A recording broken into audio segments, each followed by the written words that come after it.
Welcome back to TNPSC leaders academy. 2A மெயின்ஸை பொறுத்த வரைக்கும் கரண்ட் அஃபயர்ஸ்லேருந்து மட்டுமே 25 கேள்விகள் வருவதற்கு வாய்ப்பு இருக்கு. அந்த 25 கேள்விகளும் நான் மினிமம் தான் சொல்றேன். 35 கேள்விகள் வரைக்கும் நமக்கு கரண்ட் அஃபயர்ஸ் வருவதற்கான வாய்ப்பு இருக்கு சார். இந்த வீடியோவை பார்க்கும் போது எந்த யூனிட்லேருந்து எந்த கரண்ட் அஃபயர்ஸ் வரலாம் அப்படிங்கிற வரைக்கும் உங்களுக்கு தெளிவான புரிதல் வந்துடும்.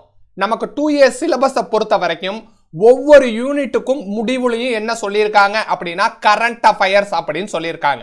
கரண்ட் அஃபயர்ஸ்னு சொல்லாத ஒரே ஒரு யூனிட் வந்து யூனிட் நம்பர் 1, ரைட்டா? மற்ற எல்லாத்துலேயுமே என்ன சொல்லியிருக்காங்க? கரண்ட் அஃபயர்ஸ் அப்படின்னு சொல்லியிருக்காங்க. மாணவர்களுக்கு கரண்ட் அஃபயர்ஸ்னா என்னன்னு சொல்றதுக்கு முன்னாடி ஒவ்வொரு யூனிட்லையும் எத்தனை தலைப்பு இருக்கு அப்படிங்கிறத உங்கள்கிட்ட சொல்லிடுறேன். நம்மளை பொறுத்த வரைக்கும் மொத்தம் 5 யூனிட் தான் இருக்குன்னு மாணவர்கள் நினைச்சுக்கிட்டு இருப்பீங்க. ஆனா ஒவ்வொரு யூனிட்லயும் 2 தலைப்புகள் இருக்கு அப்படிங்கிறதையும் தெரிஞ்சுக்குங்க. உதாரணத்துக்கு யூனிட் நம்பர் 5 எடுத்துக்கிட்டா ஜியோகிராஃபியும் இருக்கு. ஜியோகிராஃபியை தாண்டி என்விரான்மெண்ட் அப்படிங்கிற ஒரு டாபிக்கு முக்கியத்துவம் கொடுத்துருக்காங்க அப்படிங்கிறதையும் தெரிஞ்சுக்குங்க, ரைட்? இதுக்கு அடுத்ததும் மைக்ரோ டாபிக் இருக்கு. அந்த மைக்ரோ டாபிக் அளவுக்கு நம்ம இந்த வீடியோல டிஸ்கஸ் பண்ண போல, ஆனா உங்களுக்கு எல்லா கரண்ட் அஃபயர்ஸும் மைக்ரோ டாபிக் அளவுக்கு கூட நம்மளுடைய டிஎன்பிஎஸ்சி லீடர்ஸ் அகாடமி தருகிறோம். Right sir. மொத்தம் எத்தனை பாடம் இருக்கு? 5 யூனிட் இருக்கு. 5 யூனிட்டை நம்ம எத்தனை பாடங்களா டிவைட் பண்றோம் அப்படின்னா 10 பாடங்களாக டிவைட் பண்றோம். 10 பாடத்துக்கு 2 கேள்விகள் ஒரு தலைப்புல இருந்து கேட்கிறாங்க அப்படின்னா நமக்கு எத்தனை கேள்விகள் சார் வருவதற்கு வாய்ப்பு இருக்கு? மினிமம் 20 கேள்விகள் வருவதற்கு வாய்ப்பு இருக்கு, ரைட்டா? நம்மளுடைய தலைப்புல என்ன சொல்லியிருக்கோம்? 25 கேள்விகள் குறைந்தது வரும்னு சொல்லியிருக்கோம். அப்ப நான் உங்களுக்கு என்ன எக்ஸ்பிளனேஷன் கொடுத்துட்டேன் அப்படின்னா ஒவ்வொரு சப்ஜெக்ட்லயும் 2 தலைப்பு இருக்கு. இப்ப நீங்க என்ன லாஜிக்கா ஒரு கேள்விகள் கேட்கலாம், யூனிட் 1ல தான் கரண்ட் அஃபயர்ஸ்னே இல்லையே சார், ஆனா அதுல இருந்து எப்படி கேள்விகள் கேட்க முடியும் அப்படின்னு சொல்லுவீங்க, ரைட்டா? தமிழ் சொசைட்டி அப்படிங்கிறதுல என்னென்னலாம் சார் நமக்கு கேட்கலாம்? ஆர்கியாலஜிக்கல் கேட்கலாம், லேட்டஸ்ட் எவாகுவேஷன்ஸ் கேட்கலாம், இல்ல ஏதாச்சும் தமிழ் டிபார்ட்மெண்ட் நடத்தக்கூடிய சங்கங்களை பத்தி கேட்கலாமா? அப்ப இதுலயும் என்ன இருக்கு? கரண்ட் அஃபேர்ஸ்னு கொடுக்கல, ஆனா கரண்ட் அஃபேர்ஸ் கேட்பதற்கான வாய்ப்புகள் இருக்கு. மாடர்ன் ஹிஸ்டரியில என்ன கேட்கலாம்?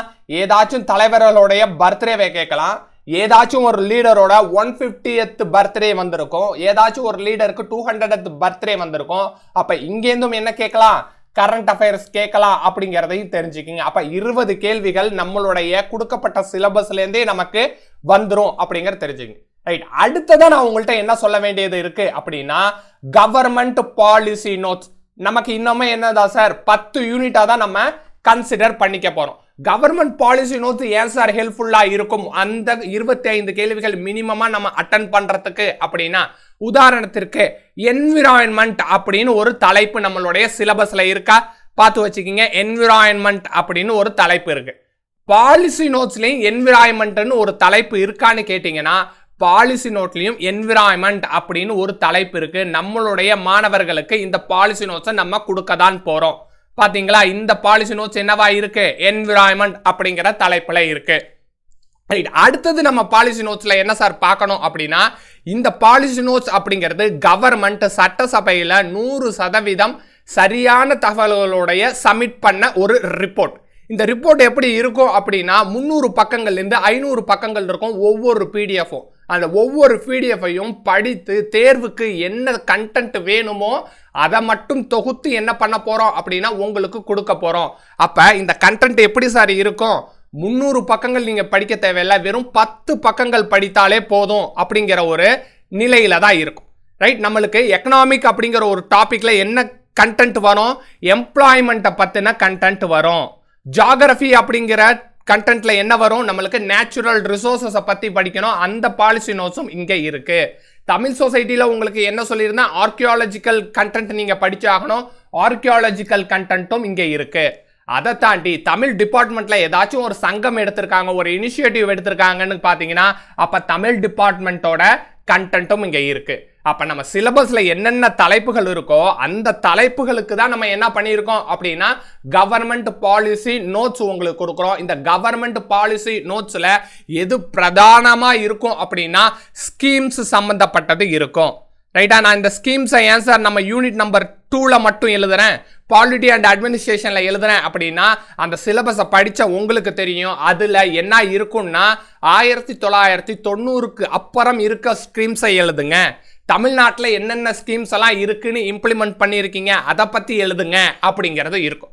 அப்ப நம்ம என்ன சார் செய்யணும்? ஒவ்வொரு கவர்மெண்ட் பாலிசி நோட்ஸ்லயுமே ஸ்கீம்ஸ் இருக்க போது வெறும் 10 பக்கங்கள்ல உங்களுக்கு கண்டென்ட் கொடுத்துற போறோம். அப்ப இந்த கேள்விகள்ல மினிமம் 5 ஸ்கீம்ஸ் வரும் அப்படின்னு நம்ம எடுத்திருக்கோம். அதனாலதான் குறைந்தது 25 கேள்விகள் அப்படின்னு சொல்லியிருக்கோம்.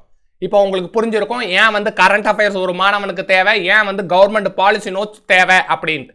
நம்மளுடைய தம்ப்நெயிலையும் நம்ம என்ன சொல்லியிருக்கோம், இந்த பேட்ச்ல உங்களுக்கு என்னென்ன சார் ப்ரொவைட் பண்ணிடுவோம், உங்களுக்கு கரண்ட் அஃபேர்ஸ் ப்ரொவைட் பண்ணிடுவோம், பாலிசி நோட்ஸ் ப்ரொவைட் பண்ணிடுவோம். இது என்ன சார் தமிழ் எலிஜிபிலிட்டி எப்படி சார் இதில் சேர்த்தீங்க அப்படின்னா இந்த தமிழ் எலிஜிபிலிட்டி உங்களுக்கு ஆட் ஆனா வந்துடும். தமிழ் எலிஜிபிலிட்டியோட இம்பார்ட்டன்ஸை நான் திருப்பியும் உங்கள்கிட்ட சொல்லிடுறேன். தமிழ் எலிஜிபிலிட்டி நமக்கு ஆஃப்டர்நூன் எக்ஸாமா நடக்க போகுது. அந்த ஆஃப்டர்நூன் எக்ஸாம்ல நீங்க 40 மார்க்ஸ் எடுத்தால் மட்டுமே தான் மார்னிங் நம்ம எழுதியிருப்போம்ல ஃபோர்நூன் எழுதுன நம்மளுடைய ஜிகே பேப்பரை எவால்வேட் பண்றதுக்கு எடுத்துப்பாங்க. அப்ப தமிழ் எலிஜிபிலிட்டி பேப்பரை யார் சார் எழுதலாம் அப்படின்னா 22,000 மாணவர்களும் இதை எழுததான் போறாங்க. இதுல 40 மார்க் யார் எடுத்திருக்காங்களோ அவங்கள மட்டும் ஃபில்டர் பண்ணி என்ன பண்ணுவாங்க அப்படின்னா ஜிகேக்காக வேல்யூவை எடுத்துட்டு வருவாங்க. ரைட்டா? ஜிகேல 25 கேள்விகள் நமக்கு என்னதான் சார் வரப்போகுதுன்னு உங்களுக்கு இப்ப டீடைல்டா காமிச்சிட்டேன். கரண்ட் அஃபேர்ஸ்ல இருந்தும் பாலிசி நோட்ஸ்ல இருந்தும் தான் வரப்போகுது. நமக்கு யூனிட் அப்படிங்கிறத பார்த்தா சிலபஸ்ல 5 யூனிட் கொடுத்திருந்தாலும் ஒவ்வொரு யூனிட்டையும் பிரிக்கும் போது 2 சப்ஜெக்டா மாறிடும். இந்த 2 சப்ஜெக்டையும் ஃபர்தரா நம்ம டிவைட் பண்ணா இன்னும் மைக்ரோ டாபிக்கா வரும். அந்த மைக்ரோ டாபிக்கை பத்தி நம்ம இங்க டீடைல்டா டிஸ்கஸ் பண்ணல. அப்ப கரண்ட் அஃபேர்ஸ்ல இருந்து ஒரு தலைப்புல இருந்து 2 கேள்விகள் அப்படின்னு நம்ம எடுத்துக்கிட்டா கூட 20 கேள்விகள் கேட்கறதுக்கான வாய்ப்பு இருக்கு. கவர்மெண்ட் பாலிசி நோட்ஸ் அப்படிங்கிறது என்னன்னா நம்மளுடைய சிலபஸ்ல எதெல்லாம் பொருந்துதோ அதெல்லாம் என்ன பண்ணிருப்பாங்க அப்படின்னா கவர்மெண்ட் சட்டசபையில பாலிசி நோட்ஸா தாக்குதல் பண்ணியிருப்பாங்க. அந்த சப்மிட் பண்ண நோட்ஸை தான் நம்ம என்ன பண்ண போறோம், தேர்வு நோக்கில் உங்களுக்கு தரப்போறோம். Wish you all the best. Thank you to all.